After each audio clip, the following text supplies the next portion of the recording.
মানকড় গুসকরা বাস road থেকে কম বেশি 1.5 kilometre দূরত্বেই এই জমি।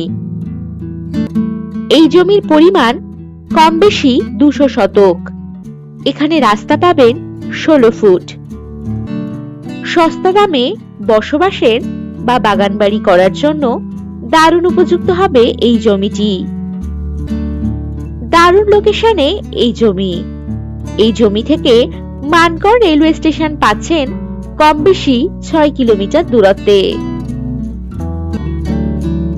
এই জমিটিতে রয়েছে একটি পুকুর। কম বেশি 2 বিঘা জমিতে এই পুকুরটি রয়েছে। বাকি জায়গাটা উঁচু জমি এবং কিছুটা চাষ জমি। এই জমি থেকে বাস স্টপেজ, এটিএম, বাজার, স্কুল, কলেজ, হসপিটাল ইত্যাদি সবকিছুই পেয়ে যাচ্ছেন কম বেশি 2.5 কিলোমিটার দূরত্বে। এখান থেকে যাতায়াতের জন্য আপনারা পেয়ে যাবেন বাস ও টোটোর সুব্যবস্থা। আর যে কোনো প্রয়োজনে চটপট হোয়াটসঅ্যাপ করে দিন 9073145145 নম্বরে। নমস্কার।